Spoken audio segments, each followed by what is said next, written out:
اور آپ کو یہ کہہ دیا جائے کہ بس جی آپ اپنی نسل کو اتنا رکھیں گے، اتنا نہیں کر سکتے، اس کے بعد آپ نسبندی کروائیں گے، یہ کریں گے وہ کریں گے، اور اس کے بعد مادی قتل بھی ہوا کہ اولاد کو قتل کر دیا گیا. اور یہ اولاد کو قتل کرنے کے اندر بھی جو خود ساختہ شریعت کے عوامل تھے وہ یہ تھا کہ قانون سازی کے سارے اختیارات وہ انہی لوگوں کے پاس تھے جنہوں نے دین کو اپنے موم کی ناک بنایا ہوا تھا، اور وہ دین کے اندر جو بدعات ہے اور دین کے اندر نئے اصول بنایا کرتے تھے اور ہیلے بہانے سے لوگوں کے مال بٹورتے تھے، اور حلال اور حرام کا انہوں نے اپنے پاس اختیار رکھا ہوا تھا. تو یہی لوگ قتل اولاد کے مجرم بھی رہے کہ قتل اولاد کو قتل کرنے کے پیچھے بھی انہی لوگوں کی اپنی خود ساختہ شریعت تھی. اور آج بھی مختلف ممالک میں یہ فیملی پلاننگ کے نام سے یا اس طرح کی چیزوں کے نام سے، اور یہ بھی آپ کو معلوم ہے کہ آخر ہیومن ریسورسز بھی کوئی چیز ہوا کرتے ہیں، اور یہ بھی آپ کو معلوم ہے کہ ہمارے ہاں ایک چیز کو نظر انداز کیا گیا ہے. آپ کو معلوم ہے پیٹ ایک ہے اور آنکھیں دو ہیں، پیٹ ایک ہے اور کان دو ہیں، پیٹ ایک ہے اور اللہ نے ذہن بھی اس کو دیا ہوا ہے، پیٹ ایک ہے اور اللہ تعالیٰ نے اس کو دل بھی دیا ہوا ہے. اللہ سبحانہ و تعالیٰ پیٹ دے گا تو اللہ نے اس کو دو ٹانگیں بھی دی ہوئی ہیں، دو بازو بھی دیے ہوئے ہیں. از اٹ رائٹ اور ناٹ کہ اللہ تعالیٰ نے ایک پیٹ لگا کر باقی چیزیں بھی تو بچے کو دی ہیں یا نہیں دی؟ جی. اور اللہ تعالیٰ نے وہ چیزیں کیوں دی ہیں کہ تاکہ وہ اپنے پیٹ کی آگ کو بجھا سکتا ہے اپنے بازو استعمال کر کے، اپنی ٹانگیں استعمال کر کے. اور ہم نے کیا کیا؟ ہم نے صرف پیٹ تک رکھا. کھائے گا کہاں سے بھائی؟ ساز ہے اپنے ہاتھ استعمال کرے گا، اپنے پاؤں استعمال کرے گا، اپنا ذہن استعمال کرے گا، کھا بھی لے گا، کما بھی لے گا. اللہ تعالیٰ نے اگر ہیومنز کو پیدا کیا ہے تو ہیومن ریسورسز کو پیدا کرنا میرا یہ اللہ سبحانہ و تعالیٰ ہے. اور یہ ریسورسز دو طرح کی ہے. ایک ریسورسز آپ کو ملتے ہیں کلٹیویشن کے ذریعے، یا اللہ تعالیٰ نے وہ آسمان کے اندر سورج چاند بنا دیے، اس طرح کی چیزیں. اور ایک ریسورسز آپ کے اندر موجود ہے، وفی انفسکم افلا تبصرون. فرمایا تمہارے نفسوں کے اندر، تمہارے جسم کے اندر میری قدرت موجود ہے. تمہارے جسم کے اندر اتنا بڑا ڈائلسس کا نظام ہر وقت چل رہا ہے، اور تمہارے جسم کے اندر سے پانی نکلتا رہتا ہے ہر 2 گھنٹے بعد، 4 گھنٹے کے بعد. ایکسکریشن کا نظام ہے، ریسپیریشن کا نظام ہے. اللہ سبحانہ و تعالیٰ نے آپ کے جسم کے اندر کتنے نظام بنائے ہوئے ہیں. آپ کی دل آپ کو خون کو پمپ کرتا ہے اور اس سے بڑی کوئی موٹر پیدا نہیں ہوئی ہے. اور آپ کے گردے پانی کو فلٹر کرتے ہیں، اس سے بڑا کوئی فلٹر کائنات میں موجود نہیں ہے. تو اللہ فرماتا ہے میں پیٹ دے کر بھیجتا ہوں، تو پیٹ کی خوراک کے لیے اس کو صلاحیت دے کر بھی بھیجتا ہوں. اور ہمیں اس بات کو ایگری کرنا چاہیے کہ پیٹ یاد رہا، ہمیں باقی چیزیں ہم بھول گئے. تو فرمایا ان لوگوں نے اولاد کو قتل کیا. اور آج بھی ہمارے یہاں بعض عامل، یہ جو جعلی عامل بنے نا پیر، یہ کہتے ہیں اپنے کہ فلاں بچے کا خون چاہیے، تمہارا کام ہو جائے گا، تمہارے گھر بھی بچہ پیدا ہو جائے گا. یہ معاملات بھی ہمارے ملک کے خدا داد میں ہوتے رہے ہیں. تو یہ تمام چیزیں بغیر علم پر دلالت کرتی ہیں. اور علم کس چیز کا نام ہے؟ علم یا قرآن کا نام ہے یا نبی علیہ الصلوۃ والسلام کی سنت مبارکہ کا نام ہے. جی کوشچن ہے ایمن عبداللہ کے ذہن میں. سر میرا یہ سوال ہے کہ کچھ میڈیکل ریزنز بھی کبھی کبھی ہوتے ہیں جس کے اندر مطلب کہ بیبی کی لائف خطرے میں ہوتی ہے، جیسے تھیلیسیمیا ہے، تو اس میں بھی لوگ کہتے ہیں کہ یعنی 12 یا 13 ویک کا جب بیبی ہو تو اس کو یعنی کہ اگر وہ افیکٹڈ ہے تو پھر اس کو یعنی ابورٹ کر دیا جائے، اگر افیکٹڈ یا نہیں ہے، کیریئر ہے، تو اس کو رہنے دیا جائے، ورنہ اس کی زندگی بھی خطرے میں ہوگی اور وہ باقی پاپولیشن میں بھی تھیلیسیمیا اسپریڈ کرنے کا ایشو بن سکتا ہے کزن میریجز کے ذریعے. تو یعنی اس میں ہم نے فتویٰ ایک پڑھا تھا کہ کچھ علماء نے دیا تھا کہ اگر 12 یا 13 ویک کے اندر ہی اگر افیکٹڈ بیبیز کو کر دیتے ہیں ابورٹ، تھیلیسیمک جو ہے، تو مسئلہ نہیں ہوگا. جو آپ نے بات کی ہے یہ تو کافی ایک لمبا موضوع ہے. جو ہمارا بیسک قرآن مجید کا جو ٹیکسٹ ہے اس کے مطابق ہم آتے ہیں بیسکس پر. اچھا جب بیسکس پر آپ آتے ہیں نا، تو بیسکس کے اندر چیز یہ جاتی ہے جو اس کا تعلق ہوتا ہے رول کے ساتھ. رول اور ریگولیشن چلتے ہیں، وہ چانسز پہ نہیں چلتے اور نہ ہی وہ ایکسیپشنز پہ چلتے ہیں. ہمیشہ آپ یاد رکھیں رول اور ریگولیشن چلتے ہیں کامن، یعنی کہ آپ ایک کامن رول بناتے ہیں کہ جی گاڑی لال اشارے پر رکے گی، تو آپ اس کا جو ان کامن رول وہ علیحدہ سے ڈیفائن وہ 1-2 گاڑیوں کے لیے کر دیتے ہیں کہ جی فلاں گاڑی نہیں رکے گی، اور ان 2 گاڑیوں کو جو نہیں رکتی ان کی وجہ سے آپ باقی کو کچھ نہیں اجازت دیتے. قرآن مجید کا اسلوب یہ ہے کہ اللہ سبحانہ و تعالیٰ کے نبی علیہ الصلوۃ والسلام نے فرمایا ہوا ہے، قرآن کا اسلوب یہ ہے کہ قرآن مجید نے اللہ سبحانہ و تعالیٰ کی قدرت کو بیان کیا اور یہ فرمایا ہے کہ اللہ تعالیٰ اسباب کا محتاج نہیں. آپ جب کسی بچے کے بارے میں یا کسی چیز کے بارے میں فیصلہ کرتے ہیں کہ وہ کیریئر ہے، تو یہ آپ فزیکل ایویڈنس کے اوپر کرتے ہیں کہ اس کے اندر فزیکل ایویڈنس موجود ہے. چلیں جی آپ نے اس پہ اپنی عقل استعمال کر کے کر لی، لیکن اس کے ساتھ ساتھ ہمیں یہ بھی ذہن میں رکھنا چاہیے کہ اللہ سبحانہ و تعالیٰ ہر چیز پر قادر ہے، اور وہ جو آپ نے ایک سپوزیشن بنائی ہے کہ اس سے وہ آگے ہوگا یا کزن میرجز کے ذریعے آئی، وہ آپ کی اپنی ایک سپوزیشن ضرور ہے، اور یہ چیزیں جو ہے وہ سپوزیشن کے تحت ہوتی ہیں، اور چونکہ سائنس کاز اور ایفیکٹ پہ چلتی ہے کہ یہ ہے تو یہ ہوگا، لیکن وہ قرآن مجید کی جو آیات ہے، جس طرح مریم رضی اللہ تعالیٰ کا واقعہ ہے، عیسیٰ علیہ السلام کی پیدائش ہے، آدم علیہ السلام کی پیدائش ہے، اس طرح سلیمان علیہ السلام کا واقعہ ہے، تو آپ پہلے اس بات پہ تو ایگری کر جائے نا. مجھے پتا آپ نے سوال کس سینس میں کیا ہے، ماشاءاللہ آپ کو اس کی سمجھ ہے، لیکن ہمیں یہ ایگری کرنا چاہیے کہ قرآن مجید میں اگر یہ چیزیں موجود ہیں تو یہ چیزیں بھی تو موجود ہیں نا، جو جسے آپ سپر نیچرل کہتے ہیں، مافوق الفطرت کہتے ہیں. اب ہمارے ہاں سائنس نے کیا کیا ہے، سائنس نے دین کو علیحدہ کر دی ہے، اور ہمارے ہاں صرف فزیکل ایویڈنس کو مین سمجھ لیا گیا ہے. اور یہ چیز اللہ سبحانہ و تعالیٰ اس بات پر قادر ہے کہ وہ کسی چیز کو بھی کوئی اور روپ دے سکتا ہے، یہ بات ہمیں پہلے سمجھنی چاہیے. باقی فتویٰ ایک علیحدہ چیز ہے، اور جو آپ نے بات کی ہے یہ اور تناظر ہے، میں پہلے آپ کلیئر کر چکا ہوں. ایک تناظر ہے کہ آپ پہلے سے ہی قانون بنا دیتے ہیں کہ میاں بھی صحت مند ہے، بیوی بھی صحت مند ہے، کزن میرج بھی نہیں ہے، چلے چھوڑے اس کو، کزن میرج بھی نہیں ہے، کچھ بھی نہیں ہے، اس کے باوجود تو کیا پابندی لگا دی 18 سال سے پہلے شادی نہیں ہوگی، حالانکہ بچہ بالغ ہو چکا ہے. اس طرح کہہ دیا گیا ہے کہ جی یہ 2 بچے زیادہ کر نہیں سکتے. اب میں تو یہ پوچھنا چاہتا ہوں، اگر 2 بچے مثال کے طور پر دونوں برے نکل آتے ہیں، اور اگر تیسرا چوتھا بچہ ہوتا ہے وہ صحیح نکل آتا ہے، تو there are so many supposition جو ہے نا وہ رول نہیں بنا کرتی. اگر آپ ایک چیز سپوز کر رہے ہیں تو دوسرا بھی سپوز کر سکتا ہے. وہ کہتا ہے میرے 2 بچے دونوں پورے نکل آئے، تو کاش میں تیسرا چوتھا کر لیتا تو تیسرا اچھا نکلا تھا، چوتھا اچھا نکلا تھا. اب اس سپوزیشن کا ہم کیا جواب دیں گے؟ تو یہ بات جو آپ نے جو فزیکل ایویڈینس ہے، اگر کوئی عالم ہے، اگر کوئی ڈاکٹر ہے، وہ دین کو سمجھتے ہوئے فزیکل ایویڈینس دیتا ہے اور اللہ تعالیٰ کے فیصلے کے مطابق کہتا ہے اللہ کچھ بھی کر سکتا ہے، لیکن فزیکلی یہ چیز ایسے ہے تو اس کی شریعت کے اندر گنجائش موجود ہے.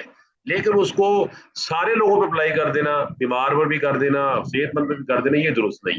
آپ کو معلوم ہے اسلام کا قانون قرآن کا یہ اسلوب ہے؟ بالکل نہیں ہے. اسلام نے اگر نماز لمبی پڑھنے کا حکم دیا ہے تو جب پیچھے وہ ہو دوسرے لوگ ہوں تو سازر اس نے اصول تبدیل کر دیا. اس طرح اللہ سبحانہ و تعالیٰ نے حج کرنے کا حکم کس کو دیا ہے؟ بتائیں، سب کو حکم دیا حج کرنے کا کہ اللہ تعالیٰ نے اس کے اندر پابندی لگائی ہے کہ وہی آدمی حج کرے جو استطاعت رکھتا ہے. بتائیں جی، پابندی لگائی ہے جو استطاعت رکھتا ہے جو وہی کرے. استطاعت رکھ، اس کا مطلب ہے جب ہم قانون بنائیں گے نا تو بالکل قانون بنایا جا سکتا ہے، لیکن یہ اسی کپل کے لیے ہوگا جس کا وہ مسئلہ ہے. جس کپل کا مسئلہ نہیں اس کے لیے وہ اصول نہیں بنا سکتے. تو بہرحال یہ لمبی بات ہو جائے گی. وہ اللہ یہ فرماتا ہے انہوں نے اولاد کو قتل کیا، اس نظریے کے تحت ہمارے ساتھ بیٹھ کر کھائے گی، یا اللہ تعالیٰ نے اولاد کو تو پیدا کیا، اس کے ریسورس کو پیدا نہ کیا، تو یہ شرک ہے. اسی کو تو شرک کہتے ہیں. اللہ نے اگر اولاد پیدا کی ہے تو اس کے ریسورسز بھی پیدا کیے ہیں، اس کا پیٹ پیدا کیا ہے تو اس کا ذہن بھی پیدا کیا ہے. تو اس لیے فرمایا وہ حرموا، اور یہ بغیر علمی کا لفظ آپ یاد رکھیں، وہ حرموا، اور انہوں نے حرام کر لیا ما رزقهم اللہ، جو اللہ تعالیٰ نے رزق دیا تھا. اللہ تعالیٰ کا رزق حرام کرنے کا جو اختیار ہے وہ نبی علیہ الصلوۃ والسلام کے پاس بھی نہیں ہے. اللہ فرماتا ہے یا ایھا النبی لما تحرم ما احل اللہ لک تبتغی مرضات ازواجک، کہ آپ یہ جو حرام کر رہے ہیں اپنے اوپر شاید کوئی آپ حرام نہیں کر سکتے. وَلَوْ تَقَوَّلَ عَلَيْنَا بَعْضَ الْأَقَاوِيلِ لَأَخَذْنَا مِنْهُ بِالْيَمِينِ ثُمَّ لَقَطَعْنَا مِنْهُ الْوَتِينَ فَمَا مِنْكُمْ مِنْ أَحَدٍ عَنْهُ حَاجِزِينَ. اگر ہماری طرف سے بات کی بجائے اپنی طرف سے کوئی بات کرتا تو ہم اس کی اشارہ کاٹ دیتے. فرمایا افطران اللہ، اللہ تعالیٰ پر افطرا باندھنا، اللہ تعالیٰ پر جھوٹ باندھنا. اللہ نے چیز حلال کی آپ حرام کر سکتے، سوال ہی پیدا نہیں ہوتا. فرمایا قد ضلوا، یہ خود بھی گمراہ ہوئے، وما کانوا مہتدین، اور یہ راہ راست پر نہیں چلنے والے. انہوں نے کیا کیا ہے؟ انہوں نے تفریق کی ہے، ڈویژن کی ہے اپنے رزق کے بارے میں. تو انہوں نے کہہ دیا کہ ہمیں اللہ رزق دے سکتا ہے تو ان کی اولاد کو رزق بھی اللہ سبحانہ و تعالیٰ نے نہیں دینا ہے. باقی فزیکل چیزیں، کوئی خاتون کمزور ہے، کوئی فزیکل چیز پیدا ہو گئی ہے، اسپیشل کیس اس کا ہے، تو وہ ایک علیحدہ ایشو ہے، وہ اس کا ذاتی ایشو ہے. اس کے لحاظ سے وہ معالج اس کو کوئی اگر ڈیزائن کرتا ہے تو بالکل اس کو فالو کرنا چاہیے. پریکاشنز کو فالو کرنے سے کسی نے منع نہیں کیا، لیکن اپنے طور پہ اصول بنا کر سب کچھ اصول کے لے آنا یہ بات کچھ نہیں ہے. اسی کو اللہ تعالیٰ نے یہاں پر کنڈیم کیا ہے اور فرمایا وَهُوَ الَّذِي أَنشَأَ جَنَّاتٍ مَّعْرُوشَاتٍ. اللہ سبحانہ و تعالیٰ ہی ہے جس نے پیدا کیے. کیا پیدا کیے؟ جنات، باغات پیدا کیے چڑھائے ہوئے. بعض باغات چڑھتے ہیں جس طرح بیلیں ہوتی ہیں نا اوپر کو چڑھ جاتی ہیں، تو یہ وہ درختوں کی بیلیں ہیں جو آپ رسیاں لگاتے ہیں تو رسی کو چڑھنا شروع کر دیتی ہیں، تو وہ اوپر کی طرف توریوں کی بیل ہوتی ہے، انگوروں کی بیل ہوتی ہے. اور پھر فرمایا غیر معروشات، بعض ایسے جو زمین پر لیٹ کری، یعنی کہ لیٹے لیٹے ہی، جس طرح تربوز ہوتا ہے، اس طرح کی باری. تو اللہ فرماتا ہے کہ یہ اللہ ہی ہے جس نے یہ باغات بنائے ہیں، اس میں معروشات بھی ہیں جو چڑھتی ہیں، اور ایسے بھی ہیں جو اپنے تنے پر کھڑے ہو جاتے ہیں، ان کو چڑھنے کے لیے کسی سہارے کی ضرورت نہیں ہوتی اور وہ اس کے بغیر ہی چڑھ جاتے ہیں. والنخل، اور اللہ فرماتا ہے کہ اس نے کھجوریں پیدا کی، اور آپ کو پتا ہے کھجوریں مختلف قسم کی پیدا کی ہیں. اجوا کھجور آپ جانتے ہیں اللہ سبحانہ و تعالیٰ کا بہت بڑا فضل و کرم ہے. اللہ کے نبی نے فرمایا کہ جو اس کو کھا لے اس کو زہر اور جادو نقصان نہیں پہنچا سکتا. اور راوی فرماتے ہیں، دوسرے راوی نے فرمایا کہ اللہ کے نبی نے 7 آیات کا ذکر کیا تو فرمایا والزرع.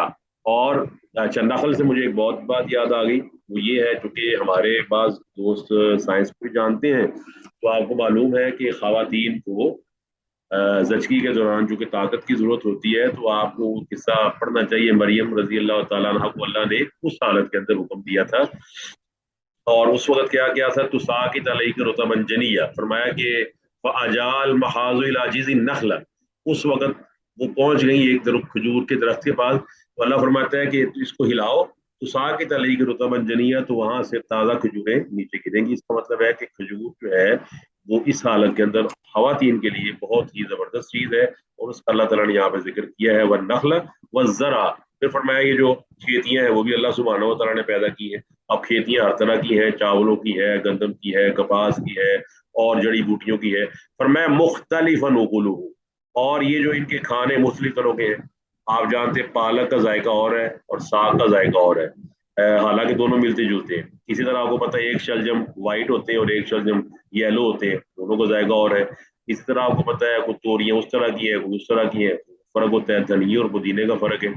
فرمایا وہ زیتون، زیتون کون سا زیتون، وہ تین و زیتون، اور یہ وہ زیتون ہے جس کو اللہ تعالیٰ نے فرمایا شجرۃ زیتونۃ، یہ جو مبارک تھی وہ بابرکت ہے، زیتون کا تیل، زیتون کی چیزیں بابرکت ہے. والرمان، اور انار، متشابہ ملتے جلتے بھی، غیر متشابہ اور نہ ملتے جلتے بھی. تو یہ تمام چیزیں کس نے بنائی ہیں؟ اللہ سبحانہ و تعالیٰ نے. یہ ساری چیزیں اللہ نے بنائی ہیں. تو صاف ظاہر ہے جس نے چیز بنائی ہے الا لہ الخلق والامر کے تحت اسی کا حکم چلے گا. جس نے بنائی ہے اسی کا حکم چلے گا. جس کا کام ہے، جس نے چیز کو پیدا کیا ہے، کریٹ کیا ہے، بنایا ہے، اسی کی ڈائریکشن چلے گی. اور یہ کس کی چلا رہے ہیں؟ یہ ان لوگوں کی چلا رہے ہیں جو ایک مکھی پیدا نہیں کر سکتے، کوئی چیز پیدا کرنے پر قادر نہیں ہے. فرمایا کلوا من ثمرہ، تم کھاؤ ان میں سے جب یہ اذا اثمر، جب یہ کھیتیاں پھل دیں. یہ باب فعال ہے، اذا اثمر، اثمر کا مطلب جب یہ پھل لے کر آئے تو تم ان کے پھل سے کھاؤ. اس کا مطلب ہے اسلام کھانے پینے کا دین ہے، اس کے اندر کھایا بھی جا سکتا ہے، اس میں پیا بھی جا سکتا ہے، لیکن کھانے پینے کے اصول کیا ہیں؟ کلوا من طیبات واعملوا صالحا، پاکیزہ چیزیں کھانی ہیں. پاکیزہ چیزوں کی 2 شرائط کم از کم ہیں. ایک یہ کہ وہ اللہ تعالیٰ نے اس کو حلال کیا ہو، اور دوسری شرط یہ ہے کہ اللہ تعالیٰ کے حلال رزق سے وہ کمائی جائیں، تو پھر چیز جو ہے طیب بنے گی. فرمایا وآتوا حقہ یوم حصادہ، اس دن جب تم نے اس کو کاٹنا ہے کھیتی کو تو تم نے اس کا حق ادا کرنا ہے. اور وہ جو بھائیوں کا قصہ اللہ نے بیان کیا ہے سورہ قلم میں، نون والقلم وما یسطرون ما انت بنعمت ربک بمجنون وان لک لاجرا غیر ممنون وانک لعلی خلق عظیم. وہ اللہ تعالیٰ نے آگے فرمایا نا، وہ جو باغ والوں کا قصہ بیان کیا ہے، وہ نکلے گھر سے اور انہوں نے کہا جی آج نا صبح صبح وغدوا علی ارض قادرین، وہ صبح صبح ہم جائیں گے تو کھیتی تو توڑ لیں گے اور جناب غریبوں کو یتیموں کو حصہ نہیں دیں. جب وہاں پہنچے دنیا بدلی ہوئی تھی، کھیتی ان کی جج کی تباہ و برباد ہو چکی.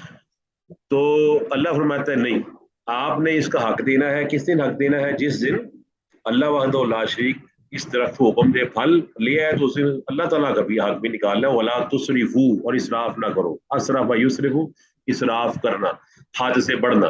تو حد سے بڑھنا آپ کو پتہ ہے آج کل کے لحاظ سے بھی لوگ کہتے ہیں نا کہ اپنی لمٹس میں رہے، تو ہر آدمی اپنی حد کو ڈیفائن کرتا ہے.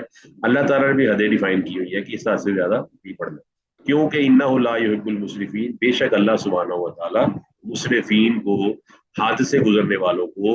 اور اسراف کا مطلب ہوتا ہے جائز کاموں میں زیادہ پیسے لگانا. یعنی کہ ایک کپڑا ہے وہ آپ کے جسم کو ڈھانپ سکتا ہے اور وہ 1000 روپے کا ہے اور بہترین ہے، اچھا ہے، اور آپ اس کی جگہ پر 2 لاکھ کا سوٹ لے لیتے ہیں، 2.5 لاکھ کا سوٹ لے لیتے ہیں. تو چونکہ ڈریسنگ تو حلال ہے، آپ نے کیا کیا ہے کہ آپ نے اس کو زیادہ پیسوں سے خریدا ہے، حالانکہ آپ اس سے کچھ اور کام بھی کرتے ہیں. اسراف ہے. اگر حرام کام ہو، اس حرام کام پہ زیادہ پیسے لگائے جائیں تو وہ تبذیر ہے. بس ذرا یبذروا، اور تبذیر کا حکم کیا ہے؟ ان المبذرین کانوا اخوان الشیاطین، بے شک مبذرین وہ شیطان کے بھائی ہیں. مسرفین کو اللہ پسند نہیں کرتا. تو پسند کس کو کرتا ہے؟ عباد الرحمان کو، جن کی صفت اللہ نے بیان کی ہے کہ اذا انفقوا لم یسرفوا ولم یقتروا. فرمایا وہ میرے بندے وہ ہیں جو نہ زیادہ لگاتے ہیں نہ کم لگاتے ہیں، بلکہ وکان بین ذالک قواما، اس طرح زندگی گزارتے ہیں جو معتدل زندگی ہوتی ہے. تو اللہ تعالیٰ اسراف کو پسند نہیں کرتا. پھر اللہ تعالیٰ نے یہاں ذکر کیا ہے انعام کا، وامن الانعام حمولۃ و فرشا. اس میں آپ نے یہ مسئلہ سنا ہوگا، یہ مسئلہ 141 پہ لکھا بھی ہوا ہے کہ جسے عشر کہتے ہیں، وہ ویسے ضمن آ گیا. عشر کہتے ہیں 10ویں حصے کو. اب زمین دو طرح کی ہوتی ہے جو احکامات کے لحاظ سے. پہلی بات تو یہ ہے کہ زمین ایسی ہوتی ہے جو بارانی ہے، یعنی کہ بارش اس کو سیراب کرتی ہے، اور آپ کو پتہ ہے بارش کا بل نہیں آتا، وہ تو اللہ کا فضل و کرم ہے. تو اگر بارانی ہے کہ بارش اس کو سیراب کرتی ہے، تو پھر حکم دیا گیا ہے کہ آپ نے کیا کرنا ہے، اس کا 20واں حصہ دینا ہے. یعنی کہ صاف ظاہر ہے اس کا حکم اور ہے، اور دوسرا وہ 10واں حصہ ہے. تو یہ فرق ہے دونوں کے اندر. تو اللہ تعالیٰ فرماتا ہے وَمِنَ الْأَنْعَامِ حَمُولَةً وَفَرْشًا، اور جو جانور ہیں ان میں سے حمولتاً ایسے بھی ہیں جو اونچے قد کے ہیں، بوجھ اٹھانے والے جانور جن کا پیٹ زمین سے کافی اونچا ہوتا ہے، جیسے اونٹ ہو گیا، یہ بیل ہو گیا، یا گدھا ہو گیا، یا گھوڑا، یا خچر، اس طرح کی چیزیں. وَفَرْشًا، اور ایسے ہیں جو زمین کے ساتھ لگے ہوئے جانور ہیں، یعنی کہ ان کا جو ہے نا وہ قد اتنا ہوتا ہے کہ زمین کے ساتھ لگ جاتا ہے. تو ایسے کئی جانور اللہ سبحانہ و تعالیٰ نے پیدا کیے ہیں، لمبے قد کے پیدا کیے ہیں جو بار برداری کے کام آتے ہیں، جیسے اونٹ ہے، بیل ہے، گھوڑا ہے، گدھا ہے. اور فرشن چھوٹے قد کے جیسے بھیڑ اور بکری وغیرہ ہے. اور ان میں سے حلال جانوروں کا گوشت بھی آپ کھا سکتے ہیں. کلو، ایسے بار برداری والے جانور بھی موجود ہیں ان کا گوشت بھی کھایا جا سکتا ہے. اس کے ساتھ سے بڑی مثال اونٹ ہے، آپ اونٹ کے اوپر سواری بھی کر سکتے ہیں اور اس کا گوشت بھی کھا سکتے ہیں. فرمایا کلو، کھاؤ مما رزقکم اللہ، اس میں سے جو اللہ نے تمہیں رزق کیا ہے. اس کا مطلب وہی والی بات، اسلام میں رہبانیت نہیں ہے، نبیوں نے بھی کھایا ہے، اور اللہ تعالیٰ کا قرآن گواہ ہے کہ سب نبی کھایا کرتے تھے. اور اللہ تعالیٰ نے یہ دلیل اس لیے ذکر کیا ہے، جو کھاتا ہے وہ بتائیے مشکل کشا ہو سکتا ہے؟ جی جو کھاتا ہے وہ مشکل کشا ہو سکتا ہے؟ جی نہیں. نہیں. ہاں، جو کھاتا ہے وہ مشکل کشا نہیں ہو سکتا، سائنٹیفکلی بھی نہیں ہو سکتا، نقلی اور عقلی طور پہ بھی نہیں ہو سکتا. کیونکہ کھانا جب بھی آپ کھانا کھائیں گے تو آپ کے جسم کے اندر ایک اسٹمک ہے، اسٹمک اس کو ڈیوائڈ کرتا ہے، ایک فیکٹری چلتی ہے. اس کے بعد اس کے اندر سے کچھ چیزیں ایسی ہوتی ہیں جو فالتو ہوتی ہیں، وہ آپ کے جسم سے بڑی آنت کے ذریعے، لارج انٹیسٹائن کے ذریعے باہر نکل جاتی ہیں. اگر وہ باہر نہ نکلے تو آدمی بیمار ہو جائے گا اور آدمی کی موت بھی واقع ہو سکتی ہے. یہ پانی کی شکل میں ہے پیشاب کی بندش، اور دوسری شکل میں ہے سٹول کی بندش. تو یہ آدمی کو موت کی گھاٹ بھی اتار سکتی ہے. اس لیے اللہ سبحانہ و تعالیٰ نے یہاں پر اس کا ذکر کر دیا ہے کہ اللہ فرماتا ہے کہ تم کھاؤ اس میں سے. تو نبیوں نے بھی کھایا ہے، کانوا یاکلون الطعام، وہ سارے نبی کھانا کھایا کرتے تھے. پھر جن کو پوجا گیا ان کا تو علیحدہ ذکر کیا اللہ نے. پوجا کس کو کیا ہے؟ نبیوں میں سے یا نیک لوگوں میں سے جن کو پوجا گیا ہے، وہ دو تو بہت مشہور ہے. بتائیے وہ کون سے دو ہیں جو بہت زیادہ مشہور ہے؟ حضرت عزیر اور حضرت عیسیٰ ہاں علیہ بالکل. السلام. سر اور رپیٹ کیجیے گا. ہاں جی، وہ جواب دے دیا. ایک عیسیٰ علیہ السلام اور ایک ان کی والدہ مریم. اور عزیر، وقالت النصارى مسیح ابن اللہ، یہود نے عزیر کو بنا لیا اور انہوں نے عیسائیوں نے ان کو بنا لیا. اور ساتھ فرمایا کہ عیسیٰ علیہ السلام کی والدہ کو بھی بنا لیا گیا، اللہ تعالیٰ کا شریک بنا لیا گیا. حالانکہ کیا کانا یا قرآن تھا، فرمایا عیسیٰ علیہ السلام بھی اور ان کی والدہ دونوں کھانا کھایا کرتے تھے. سورہ آل عمران کے اندر آپ کو موجود ہے. آپ کو یہ پتا ہوگا کہ عیسیٰ کی والدہ عمران کی بیٹی ہے مریم رضی اللہ تعالیٰ عنہ، وہ ان کا کفالت کن کے ذمے تھی؟ کون ان کا کفیل تھے؟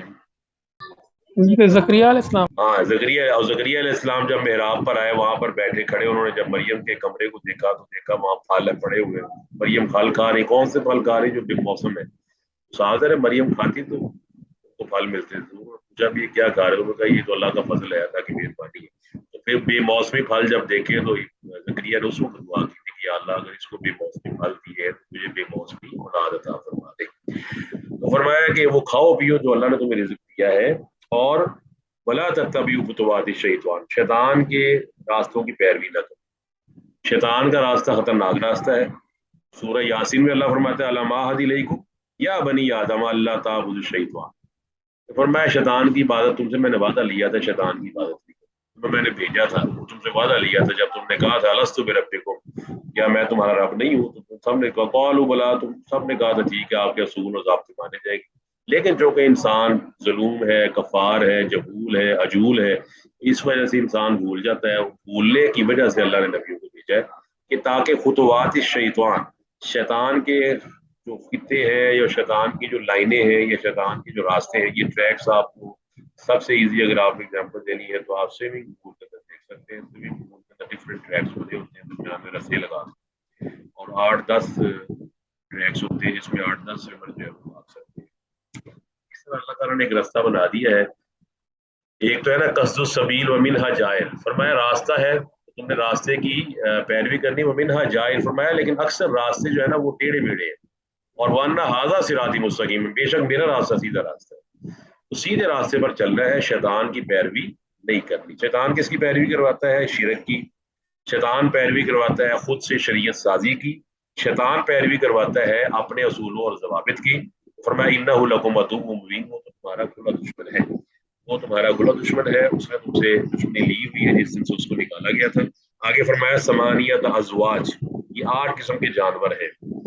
اس میں آپ کو معلوم ہی ہے جو قربانی کے جانور زیادہ ذکر کیے جاتے ہیں وہ 8 قسم، اس کا اللہ نے یہاں ذکر کیا. من الزان اثنین، 2 تو بھیڑ میں سے ہو گئے، یعنی کہ بھیڑ کی فیمیل اور میل، دمبا کہہ لے، بھیڑ کہہ لے اس کو، یا چھترا کہہ لے اس کو. اب یہ ومن الماز اثنین، بکری کے بھی 2 ہیں، ماز کہتے ہیں بکری، اور اس کا جو میل ہے وہ بکرا، یعنی کہ بھیڑ اور اس کے ساتھ دمبا ہو گیا، یہ چھترا ہو گیا، بکری کا بکرا بن گیا. تو فرمایا یہ 2 طرح کے تو یہ ہوگا، 2 طرح کے یہ ہوگا، تو 8 جوڑے ٹوٹل بن گئے. جوڑے 8 اس طرح بنے، 4 دونی 8 ہو گئے کہ فیمیل بھی ہے اور میل بھی ہے. تو چونکہ ایک ہی جنس کے نر اور مادے کو زوج کہا جاتا ہے تو زوج کی جمع ہوتی ہے سوال. پھر فرمایا کلا ذکرین حرم ام الانثیین، فرمایا کہ اب یہ بتاؤ کہ اللہ تعالیٰ نے نر حرام کیے ہیں یا مادے حرام کیے ہیں. ام مشتملت علیہ ارحام الانثیین، یا اس کو جس کو مادہ نے پیٹ میں لیا ہوا ہے. اب صاف ظاہر ہے کہ انہوں نے یہ کہا کہ اس کا جو نر ہے وہ مردوں کے لیے حرام ہے، عورتوں کے لیے حلال ہے، یا عورتوں کے لیے حرام ہے، مردوں کے لیے حلال ہے. تو فرمایا یہ کیسے ہو سکتا ہے کہ صاف ظاہر ہے جب ایک چیز ایک ہی جگہ سے برآمد ہو رہی ہے، کس دلیل کے تحت یہ حرام ہے تو وہ حلال کیوں نہیں ہے، اور وہ حلال ہے تو یہ حرام کیوں نہیں ہے. تو ان کی اپنی ذاتی شریعت ہے.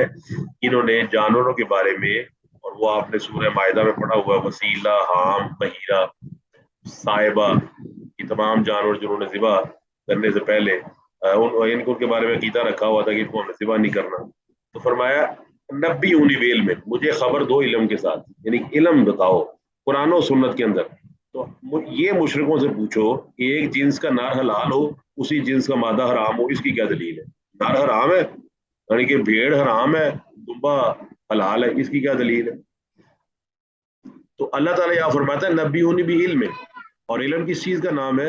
علم نام ہے ان روایات کا جو اللہ سبحانہ و تعالیٰ نے نبیوں پہ نازل فرمائی تھی یا پیچھے سے چلی آ رہی تھی تورات میں یا انجیل میں، یا او اسارت من العلم، یا ایسے آثار علم کے جو پہلے سے موجود تھے. فرمایا بتاؤ ان کو تم صادقین اگر تم سچے ہو.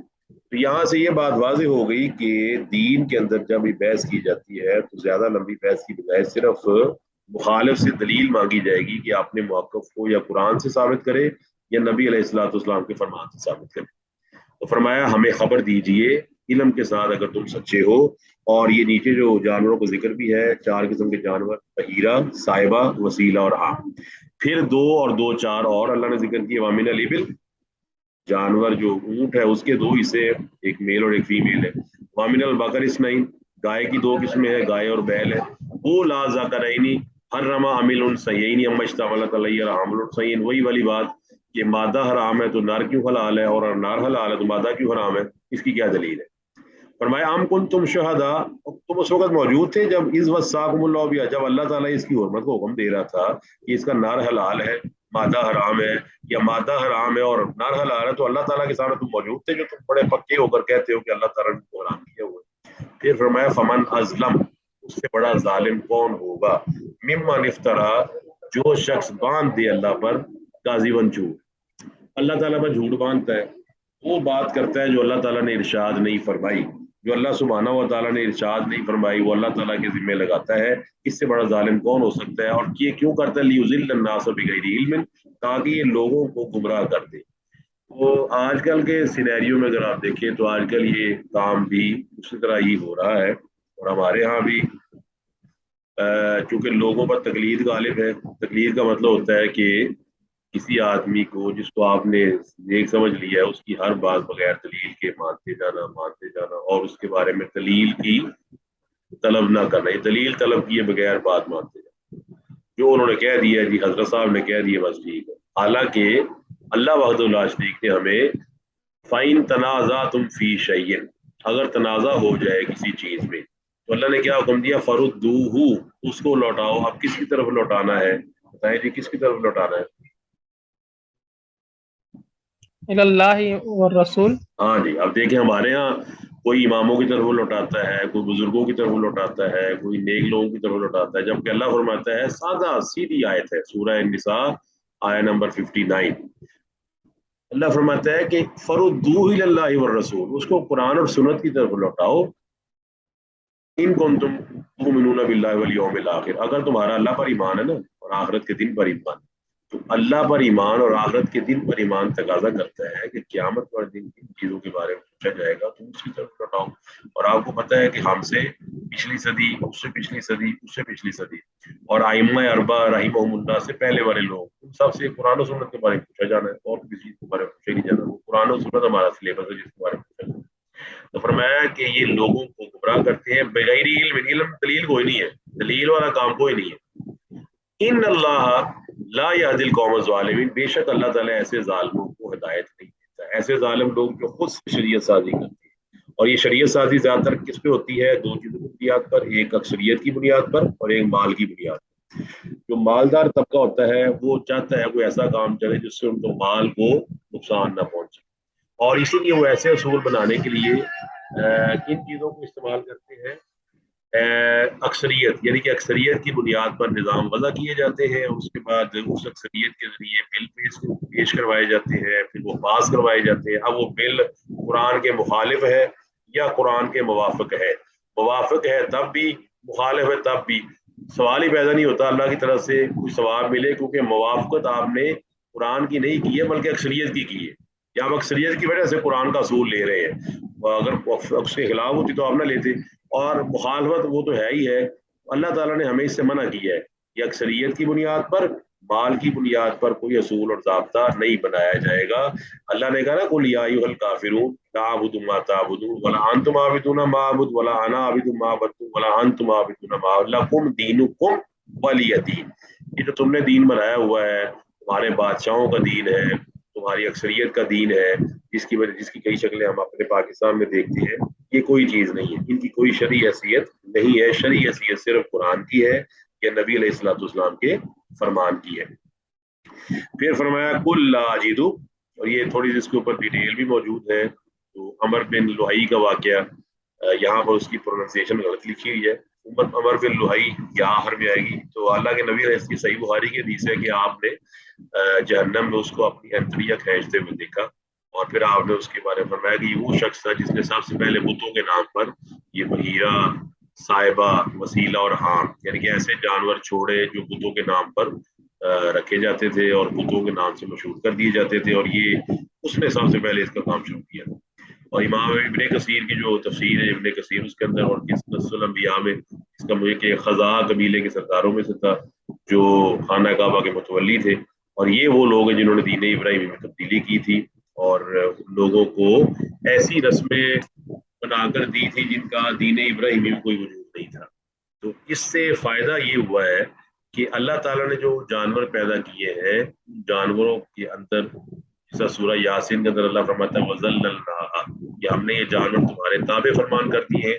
رَكُوبُهُمْ، تم ان پہ سوار بھی ہو سکتے ہو، مِنْهَا يَأْكُلُونَ، تم ان میں کا گوشت بھی کھا سکتے ہو. تو یہ اللہ کا فضل و کرم ہے.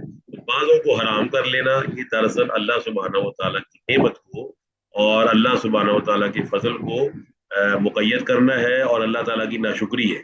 یہ جب ناشکری اللہ اس طرح کیے جاتے ہیں تو یہ ایک باقاعدہ شرک ہے جس سے آدمی کو بچنا چاہیے. یہ آج نا کچھ کام ہے تو اس لیے آج کی کلاس اتنی رکھتے ہیں ہم 144 آیت تک، اور کچھ اس کے نا میں سمجھتا ہوں کچھ مسائل ایسے ہیں جو تھوڑے سے تفصیل طلب ہے. تو آج کچھ نوعیت ایسی ہے دین کی، تو آج وہ تفصیل سے ذکر نہیں ہو سکتے. آج اس طرح ہی لکھیں گے انشاءاللہ. کوئی سوال آپ کے ذہن میں ہے تو آپ